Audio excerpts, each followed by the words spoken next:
Hi dear friends, मैं विपुल यादव अपने YouTube channel target with विपुल में आप लोग का हार्दिक स्वागत करता हूं। फ्रेंड्स, जैसा कि पता है कि आप लोगों को सेकेंड सेमेस्टर और फोर्थ सेमेस्टर का टाइम टेबल आ चुका है, तो हम लोग को ज़ोरों से तैयारी करनी है। तो आज से मैं रोज़ डेली मैं स्पेशली मैथ की वीडियो लेकर आऊँगा। तो फ्रेंड्स प्लीज़ सपोर्ट करिएगा। चलिए आज सेकेंड सेमेस्टर का जो पहली टॉपिक मैं लेकर चलूँगा लस और मस की। पहला चैप्टर लस और मस का एलसीएम और एचसीएफ के बारे में बात करेंगे पूरा डिटेल। जिस टाइप से बीटीसी या डीएलएड में जो क्वेश्चन पूछे जाते हैं, जिस तरह से पूछे जाते हैं, आज मैं पूरी चर्चा उसी पर करूँगा।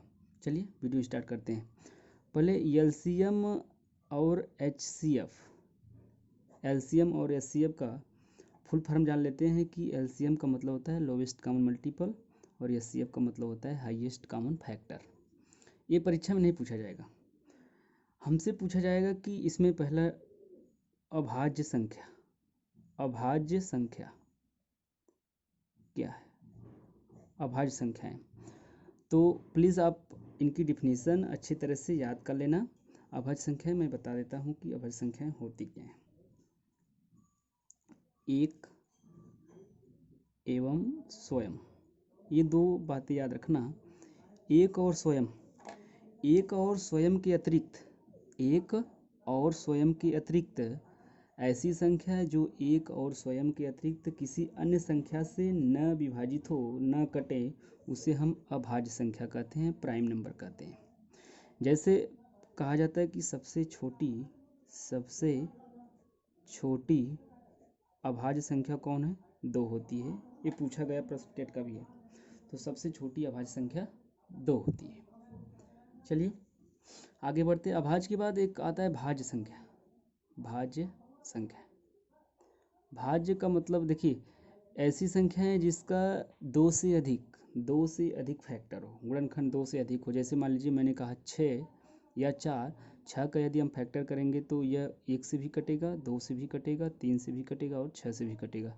देखिए इसके जो फैक्टर है 1 2 3 4 आ गए, मतलब जिसके 2 से अधिक गुणनखंड हों, जिसके 2 से अधिक फैक्टर हों, उसे हम कहते हैं भाज्य संख्या। ये छोटी सी बात है, आप लोग इसको याद कर लेना अच्छी तरह से। अब हम मेन जो प्रश्न पूछा जाता है एलसीएम और एचसीएफ है, एचसीएफ और एलसीएम निकालते कैसे। एचसीएफ और एलसीएम निकालने का ट्रिक, एचसीएफ पहला हम बताते हैं। एचसीएफ जैसे मान लीजिए मैं उदाहरण शुरुआत करता हूँ। पहले एचसीएफ निकालने की मुख्य 2 विधियाँ होती हैं। एचसीएफ निकालने की मुख्य 2 विधियाँ होती हैं। एक हम गुणनखंड विधि से निकालते हैं, किस विधि से, गुणनखंड विधि, और दूसरी की भी भाग विधि से। तो दोनों से चाहे जिससे निकालिए, अगर पूछा जाए गुणनखंड से लिख के जो आपको सरल लगे उससे निकालिए। गुणनखंड विधि से कैसे हम निकालेंगे, चलिए जल्दी से स्टार्ट करते हैं। जैसे मान लीजिए 72, 60 और 96 प्रश्न कहा है कि 72, 60, 96 का मस, यह इस तरह का पूछे, मस ज्ञात कीजिए या बताइए या मस होगा। तो कुछ करना नहीं है, अगर गुणनखंड विधि से पूछे तो सीधे इसका गुणनखंड करिएगा 72 का, 60 का और 96 का। 72 का करेंगे, जैसे मान लीजिए बहुत लोग को ऐसे पता है कि 72 का जब ऐसे 2 से करेंगे, 2 36 से कटेगा, 2 अट्ठाइयाम होता है, 2 नवा, फिर 3 त्रिका और 3 एकम, तो 2 गुणे 2 गुणे 2, यहाँ लिखेंगे 2 गुणे 2 गुणे 2 गुणे 3 गुणे 3। ठीक, ऐसे लिखेंगे। अगर मान लीजिए लिखना है 2 60 का, तो 2 दूना 4 3 12 25 60 ये होता है। ऐसे निकालेंगे, इस तरह से हम निकालेंगे। और उसके बाद 96 का लिखना है तो 2 गुणे 2 गुणे 2 गुणे 2 गुणे 2, 2 दूना 4 दूना 8 दूना 16 32, 2 दूना 4 दूना 8 दूना 16 दूना 32 3 96, त्याइन करिए 3। अब इसमें करते क्या है, मस में सिंपल कि देखते हैं कि इसमें तीनों में जो कॉमन होता है, जो भी कॉमन हो उसे हम लिख लेते हैं। जैसे इसमें देखेंगे ध्यान से कि ये 2 कॉमन, इसमें देखेंगे ये वाला भी कॉमन है, तीनों में होना चाहिए। कॉमन का मतलब सब में हो। और इसमें देखिए 2 है तो इसमें 2 है नहीं है, इसमें है लेकिन देखिए इसमें नहीं है तो एक कट गया, मतलब 2 इसका म स में नहीं लेंगे। और इसमें 3 है, इसमें भी 3 है और इसमें भी, मतलब एक बार 3 भी है, ये देखिए ये एक बार 3 भी ले लेंगे। इसमें 3 है, इसमें नहीं, अब बचा, इसमें भी नहीं बचा। अब किसी से मतलब नहीं है तो इसका म से लिख देंगे कितना बार, एक बार 2, फिर गुणे 2, फिर एक बार 3, 2 दूना 4 3 12। ये इसका क्या आ गया, 12 म से। एकदम सिंपल है, देखिए कुछ करना नहीं है, बस यही हमको यही वाला चीज़ आ गया तो पूरा म से ख़त्म हो गया। ठीक है, मान लीजिए यदि हमको भाग विधि से बताना है, सपोज कर लीजिए कोई मैं उदाहरण ले लेता हूँ, छोटा उदाहरण कोई सिंपल से। जैसे मान लीजिए मैं लेता हूँ कि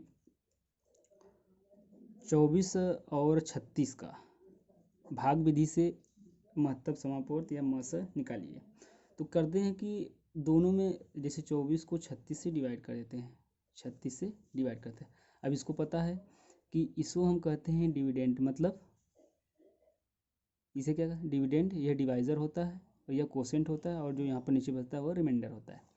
तो चलिए इसका भाग जब देंगे तो 24 एक्का 24, मतलब एक बार जाएगा, यहाँ 24 करेंगे, यहाँ से घटाएंगे 6 में से 4 जाता है 2 बचेगा, यहाँ 3 में से 2 12, फिर यहाँ से भाग देंगे और पुनः ये इसी डिवाइज़र को ही यहाँ पर उतारेंगे। देखिए बार बार रिपीट होता है, 12 दूना होता है 24, से पूरी तरह से कट गया। जो इसका डिवाइज़र हुआ, डिवाइज़र का मतलब ये वाला, जो इसका डिवाइज़र हुआ यही इसका हमेशा क्या होता है, म से। तो म से लिख देंगे 12, अगर भाग विधि से पूछे तब।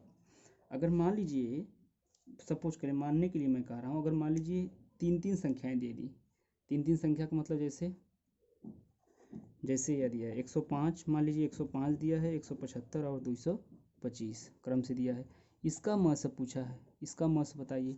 अगर इसका म से हमको ज्ञात करना है, इसका म से ज्ञात करना है तो हमको क्या करना होगा, देखिए 105 पहले 2-2 को ले लीजिए, 105 और 175 को ले लीजिए। 105 का 175 से जब डिवाइड करेंगे तो एक बार जाएगा, 105 बन जाए 105, 105। अब इसे हम माइनस करेंगे, 5 में से 5 जाता है 0, 7 यहाँ पर बचेगा, यहाँ कट कूट। फिर यही जो 70 यहाँ पर रिमाइंडर बचा ना, तुरंत ये डिवाइज़र वाला जो पार्ट है 105 वाला हम यहाँ पर लिखते हैं। देखिए सब में यही करेंगे, 70 दूना 140 ज़्यादा हो जाएगा, 70 एकम 70, यहाँ पर 35 बचेगा। फिर यही डिवाइज़र वाला, ये 70 को यहाँ पर लाएंगे, 35 दूना होता है 70। देखिए पूरी तरह क्या हुआ, कट गया। अब यही जो डिवाइज़र है 35, ये 35 को अब 225 से भाग देंगे, 35 को 225 से भाग देंगे। तो जब 35 225 भाग देंगे 7 बार जाता है, 7 बार जाएगा तो 35 सत्ती 245 होता है। यहाँ पर क्या बचेगा, 10 बचेगा, यहाँ पर 35 उतार लेंगे, वही डिवाइज़र और फिर उतारेंगे, 10 तिहाई होता है 30, 30 यहाँ पर 5 बचेगा, फिर डिवाइज़र वाला उतारेंगे, 5 दूना होता है 10। ये पूरी तरह कट गया। ठीक, जहाँ पर ये पूरी तरह कट जाएगा वही इसका क्या होता है, म स। इसलिए म स बराबर क्या हो गया, 5। इसका आंसर क्या हो गया, म स बराबर 5। प्लीज़ जो समझ में ना आए तो कमेंट जरूर करिएगा, और वीडियो को जितना हो सके लाइक शेयर और सब्सक्राइब जरूर करिएगा। कल फिर से मैं दूसरी टॉपिक, इसी म स और ल स की दूसरी टॉपिक लेकर आऊँगा जो काफ़ी अच्छी होने वाली है। तो वीडियो देखने के लिए बहुत बहुत धन्यवाद, शेयर जरूर करिएगा।